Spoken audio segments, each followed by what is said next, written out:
Halo, assalamualaikum. Bertemu kembali sama Bu Sumarsih ya. Kali ini kita akan belajar tentang bagian tubuh tumbuhan. Kalau kemarin kita sudah belajar tentang akar, hari ini kita belajar tentang batang. Oke, kita lanjut ya. Nah, ini bagian akar, batang, daun, bunga, dan buah. Nah, batang ini adalah merupakan bagian tumbuhan yang tumbuh di atas tanah. Apa sih fungsinya batang?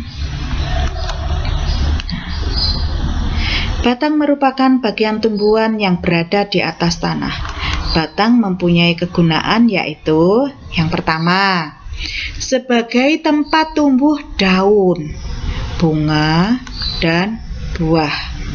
Nah, daun di mana sih nempelnya? Daun tumbuhnya pada batang. Jadi daun tumbuhnya dari batang. Bunga juga, bunga tumbuh di batang. Dan buah juga nempelnya pada batang. Jadi batang ini mempunyai kegunaan tempat tumbuh daun, bunga, dan buah. Coba kalau kamu petik daun, pasti tangkai daunnya kita petik dari batangnya. Bunganya juga kita petik dari tangkainya itu dari batangnya, dan juga buah. Yang kedua, fungsinya sebagai pengangkut air dan mineral dari akar ke daun. Siapa yang melakukan? Yang melakukan adalah bagian dari batang yang namanya pembuluh kayu atau xilem. Nah, di dalam sebuah batang itu ada pengangkut air atau pembuluh xilem. Ini ngangkut air dan juga mineral dari dalam tanah, diangkut oleh akar, akhirnya masuk ke batang, dibawa ke daun. Nah, kenapa kok ke daun? Karena di daunlah tempat terjadinya proses fotosintesis. Fotosintesis itu adalah pembuatan makanan pada tumbuhan hijau yang membutuhkan bantuan cahaya matahari, sehingga menjadi bahan-bahan yang berguna untuk hidup tumbuhan tersebut. Yang kedua atau yang ketiga ya, yang ketiga sebagai pengangkut zat makanan dari daun ke seluruh bagian tumbuhan. Hal ini adalah bagian batang yang namanya pembuluh tapis atau floem. Nah, zat makanan dari daun, karena tadi Bu Marsih bilang kalau daun itu tempat mengolah makanan, tempatnya pada klorofil. Klorofil itu adalah zat hijau daun. Nah, di dalam klorofil itu tempatnya di kloropas pada bagian daun. Nah, itu tempat untuk memasak makanan dengan bantuan sinar ultraviolet dari matahari. Nah, dari makanan yang diolah tadi menghasilkan zat-zat makanan yang berguna untuk tumbuhan. Kemudian zat makanan ini diedarkan kembali ke seluruh bagian tubuh tumbuhan. Kembali ke akar, ke batang itu sendiri, ke daun, ke bunga, ke buah maupun ke biji. Nah, semua ini diangkut oleh pembuluh tapis atau floem. Selanjutnya, sebagai tempat menyimpan cadangan makanan. Ada beberapa tumbuhan yang menyimpan cadangan makanan pada batangnya, misalnya kepada ubi atau ketela rambat, kentang, dan sagu. Setelah makanan jadi berupa karbohidrat, itu beberapa tumbuhan seperti ubi atau ketela rambat, kentang, dan sagu ini menyimpan karbohidratnya di dalam batangnya, sehingga bagian inilah yang dimanfaatkan oleh manusia untuk membuat makanannya. Ketela rambat, kalau kita ambil ketela rambat adalah umbinya. Nah, umbi pada ketela rambat atau ubi jalar ini merupakan umbi batang, bukan umbi akar. Makanya kalau dari umbi batang ini, misalnya ubi tersebut kita tanam, kita pendam di dalam tanah, ini akan muncul tanaman yang baru. Demikian pula pada kentang. Kentang yang lama tidak dimasak, lama-lama akan tumbuh bintil-bintil pada umbinya. Nah, kalau itu kita tanam, akan tumbuh tanaman kentang yang baru. Sedangkan sagu ini berupa pohon. Jadi ada tanaman sagu mirip pohon kelapa. Nah, itu nanti dalam pengolahannya, bagaimana makanan cadangan ada di situ, kita bisa tahu kalau ini dihancurkan, dihaluskan, kemudian diperas, diambil patinya, itu kan akan menjadi larutan yang mengendap, yang akhirnya akan menjadi tepung sagu. Jika dikeringkan akan berubah menjadi tepung sagu. Itu yang diambil oleh manusia. Jadi beberapa tanaman dapat menyimpan cadangan makanannya pada batang. Misalnya juga pada tanaman tebu. Manusia memanfaatkan tebu adalah batangnya untuk membuat gula. Jadi tebu itu diperas airnya, kemudian diolah sehingga menjadi gula.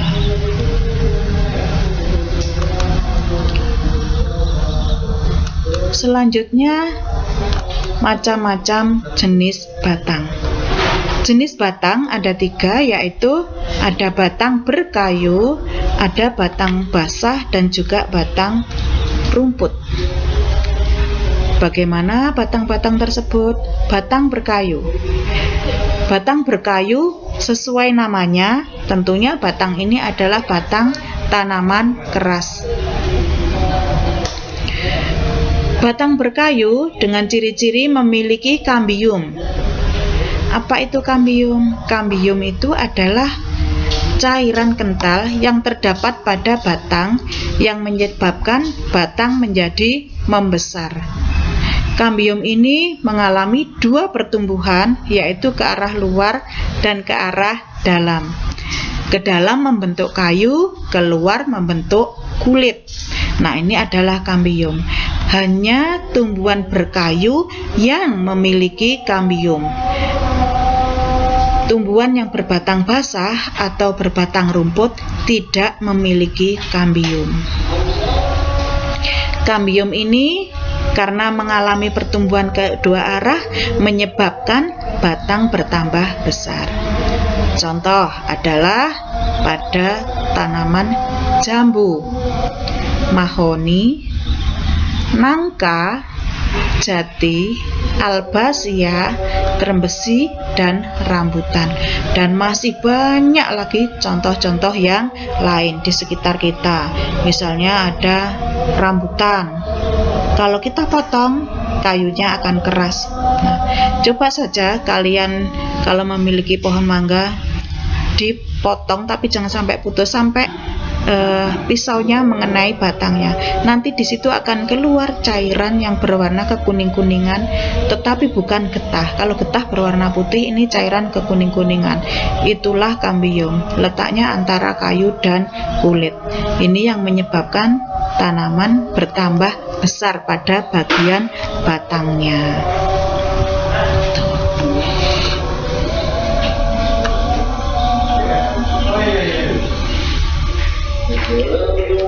Pada umumnya, tanaman berkambium ini memiliki cabang-cabang dan bisa dicangkok ataupun di stek. Jadi tanaman yang berkambium itu batang berkayu, biasanya kalau manusia memperbanyaknya dengan cara dicangkok untuk memudahkan dan memperbanyak sekaligus yang mudah dan cepat menghasilkan buah seperti yang diinginkan.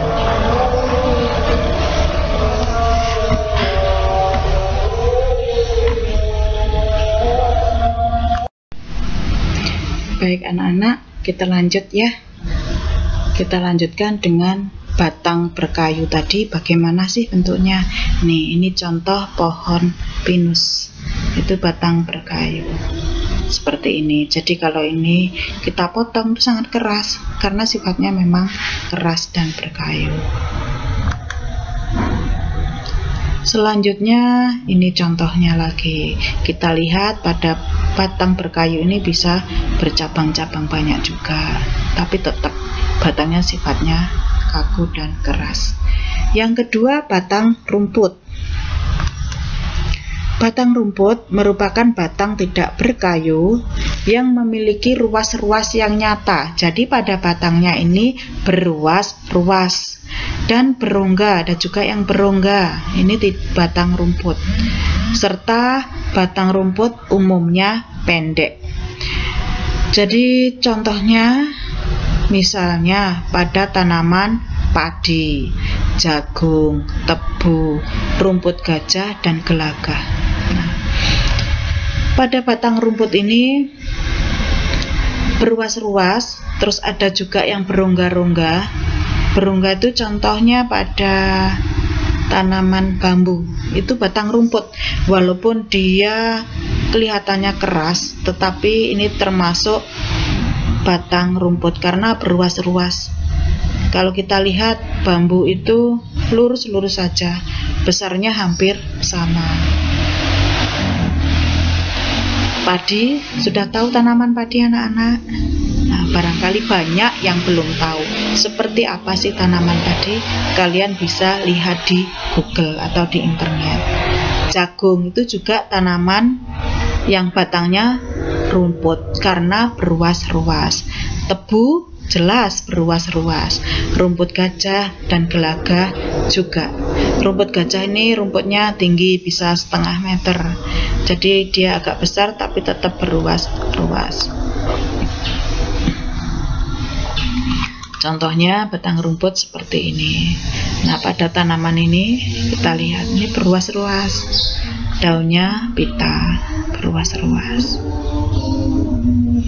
Pada rumput-rumputan yang kita injak-injak tiap hari di halaman rumah, ini juga batangnya berruas-ruas di bagian bawahnya. Selanjutnya batang basah. Batang basah memiliki batang yang lunak dan berair. Lunak, berair, batangnya tidak keras. Batang mudah dipotong dan batangnya pendek. Ini lunak artinya dengan pisau saja kita bisa memotongnya. Berair, jadi kalau kita pencet pasti basah, keluar airnya. Batangnya ini tidak keras, terus pendek-pendek saja. Contohnya pohon pisang. Pohon pisang itu kalau misalnya kita mau potong, nggak perlu gergaji, pakai pisau saja sudah bisa putus karena berbatang lunak. Sebetulnya batang pisang itu kumpulan dari pelepah pisang yang menyatu. Terus bayam yang tiap hari, hampir tiap hari atau sesekali mama kalian masak. Nah, ini adalah batang lunak, batang basah. Pacar air ini termasuk tanaman bunga. Selada air itu krokot yang asli rumput atau gulma maupun yang berbunga atau krokot hias, dan juga kangkung. Kalau kangkung kita belah, kita akan menemukan batangnya yang basah. Selanjutnya ini pada bayam. Pada tanaman bayam seperti ini, kita lihat batangnya yang hijau ini kita petik aja, ini bisa mudah dipatahkan karena bayam memiliki batang basah. Pada tanaman pisang juga merupakan contoh dari tanaman yang berbatang basah. Kita mau potong di sini atau di sini atau di sini, gampang sekali, pakai pisau saja bisa. Walaupun batangnya besar, kita pakai pisau tetap bisa karena ini lunak. Jadi mudah sekali untuk dipotong. Sampai sini dulu anak-anak. Ini tentang jenis-jenis batang pada tanaman. Tentunya kalian lebih banyak lagi lihat di sekitar rumah kalian, banyak sekali jenis macam-macam batang. Cobalah kamu kenali tumbuhan yang ada di sekitarmu, itu termasuk jenis batangnya apa. Misalnya ada tanaman bunga asoka. Ini jenis tanamannya berbatang apa sih? Berbatang rumput, berbatang basah, atau batang berkayu. Misalnya juga punya tanaman mawar, punya tanaman melati, punya bunga apa saja. Coba kalian perhatikan dan kalian amati termasuk jenis batangnya apa. Paham ya anak-anak? Kalau sudah paham, mari kita belajar bersama-sama. Bukan hanya dari sini saja, tapi dari lingkungan bisa, dari internet bisa, dari baca buku bisa, atau media yang lainnya. Jangan pernah menyerah untuk belajar supaya kita ilmunya bertambah dan bermanfaat bagi diri kita sendiri maupun orang lain. Bu Marsi akhiri dulu. Wassalamualaikum warahmatullahi wabarakatuh. Selamat pagi. Dadah.